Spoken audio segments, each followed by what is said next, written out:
پہلے بات کر رہے تھے امریکی کانگریس کے 62 اراکین کی طرف سے عمران خان کی رہائی کے لیے صدر بائیڈن کو خط لکھا گیا.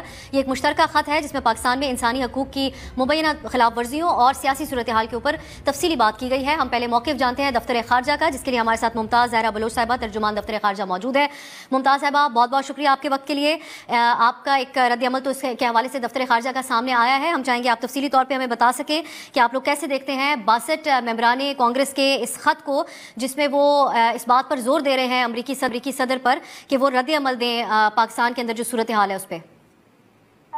جی تھینک یو. آپ نے جس طرح کہا کہ حکومت پاکستان کا اس پر ریئیکشن آ چکا ہے، اور اس طرح کے لیٹرز کانگریس کی اپنی ایڈمنسٹریشن کو لیٹرز معمول کا ایک پروسیس ہے، اور یہ لیٹرز گورنمنٹ آف پاکستان کو نہیں ہے، یہ ان کے اپنے انٹرنل لیٹرز ہیں. نمبر 1. نمبر 2 یہ ہے کہ پاکستان کی ہمیشہ سے ایک پوزیشن رہی ہے کہ تعلقات کسی بھی ملک کے ساتھ ہم برابری اور عدم مداخلت کی بیسس پر ڈیولپ کرنا چاہتے ہیں، اور یہی پاکستان کی پوزیشن پاکستان اور یونائٹڈ اسٹیٹس کے ریلیشنز پر بھی ہے. اور اس سلسلے میں ہم سمجھتے ہیں کہ جو امریکی کانگریس ہے وہ ایک کنسٹرکٹیو رول ادا کرے پاکستان اور امریکہ کے تعلقات کو مضبوط بنانے میں، اور اس طرح کے جو پاکستان کی ڈومیسٹک سچویشن میں انٹرفیئرنس جو ہے وہ پاکستان اور امریکہ کے تعلقات کو مضبوط بنانے میں کے لیے کنسٹرکٹیو نہیں ہوگی. اور اس معاملے کو کیا سفارتی اعتبار سے بھی اٹھایا جا رہا ہے؟ دیکھیں جی، ایک لیٹر ہمیں ایڈریس ہی نہیں ہے تو پاکستان کی حکومت اس پر نہیں ریز کرے گی ڈپلومیٹکلی.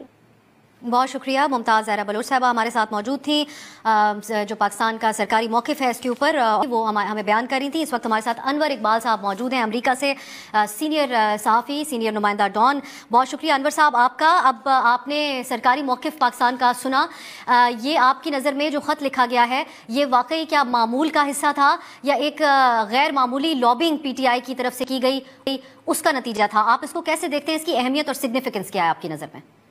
اس میں ابھی ممتاز زہرا بلوچ صاحبہ نے ایک بڑی اہم بات کی جس پہ آپ اگر غور کریں تو ساری بات سمجھ میں آ جاتی ہے. انہوں نے کہا کہ ان کا اندرونی معاملہ ہے. وہ اس طرح ہے کہ جیسا انگلینڈ میں ہوا، پہلی جو نسل آئی پاکستانیوں کی وہ اپنے مسائل میں محف تھی، اس میں بزی تھی، اور ان کو وقت نہیں تھا سیاست بنانے کا. امریکہ میں بھی یہی ہوا، چلتا رہا. 2-3 نسل لگتی ہیں. اب برطانیہ میں دیکھیں وہاں تو منسٹرز بھی ہوتے ہیں پاکستانی، ممبر آف پارلیمنٹ بھی ہوتے ہیں، سارے ہوتے ہیں. اب امریکہ میں بھی وہ وقت آ گیا ہے جس میں پاکستانی کمیونٹی امریکی پالیٹکس میں آ رہی ہے اور وہ اپنا امپیکٹ بنا رہی ہے.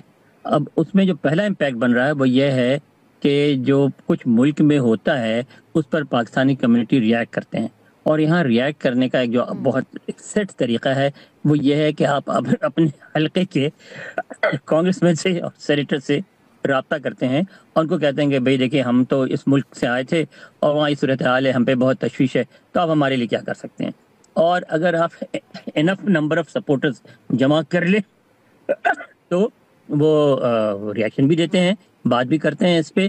یہ ایک سلسلہ ہے جو کہ اب شروع ہو گیا اور یہ رکے گا نہیں. اگر آپ نے ڈپلومیٹکلی پروٹیسٹ بھی کیا تو اس سے کوئی فرق نہیں پڑے گا. آپ کو پتا کہ یہاں ہر 2 سال بعد کانگریس کا الیکشن ہوتا ہے. کانگریس کے لیے لوکل سپورٹ 10 بندوں کی بھی بہت کانگریس مین کے لیے میٹر کرتی ہے، لوکل فنڈنگ میٹر کرتی ہے. اور پاکستانی بعض حلقوں میں ہیں اور مناسب تعداد میں ہیں اور خوشحال بھی ہیں بہت سارے. تو یہ ان کا انفلوئنس نظر آ رہا ہے جو کہ بڑھے گا، کم نہیں ہوگا. تو یعنی اب انور صاحب یہ کہیں کہ ایک ایکٹیو لابنگ جس کے حوالے سے پی ٹی آئی سے اس کو منسلک کیا جاتا ہے اس کا بھی کچھ حصہ اس کے اندر ہے، یہ زیادہ حصہ آپ سمجھتے ہیں کہ جو اوورسیز جو امریکہ میں مقیم جی، تو یہ دونوں چیزیں ساتھ ساتھ چلی ہیں؟ بہت زیادہ ہے، اس لیے کہ ایک حقیقت ہے جس سے آپ کو انکار کرنا ممکن نہیں ہے کہ امریکہ میں پاکستانیوں کی ایک بہت بڑی تعداد جو ہے، بلکہ میں کہوں گا اکثریت پی ٹی آئی سے ہمدردی رکھتی ہے، عمران خان کو پسند کرتی ہے اور وہ بہت ایکٹیو ہے. آپ کہیں بھی چلیں، آپ چھوڑ دیں سیاسی حلقوں کو چھوڑ دیں، وہاں تو جو کچھ ہوتا ہے کانگریس میں جو کچھ ہوتا ہے وہ تو ایک الگ چیز ہے. یہاں شادیوں پہ، سالگرہ پہ لڑائیاں ہو جاتی ہیں اور اس میں پلڑا جو ہے پی ٹی آئی والوں کو بھاری ہوتا ہے. باضابطہ لوگ لڑ پڑتے ہیں. اگر آپ نے عمران کے خلاف کچھ کہا اٹھ کے چلے جاتے ہیں. رشتہ داروں کو میں نے دیکھا شادیوں سے اٹھ کے چلے گئے، کھانا کھانے سے انکار کر دیا کہ آپ نے یہاں عمران خان کے خلاف بات ہوئی، یہاں کا ہم کھانا نہیں کھائیں گے. تو یہ تو بہت شدید ڈویژن ہے کمیونٹی کے اندر، جو آپ کو اس طرح کی جو ڈیولپمنٹ ہوتی ہے کہ کانگریس مین سے بیان دلوا دیا، لیٹر لکھوا دیا، اس میں یہ چیزیں نظر آتی ہیں۔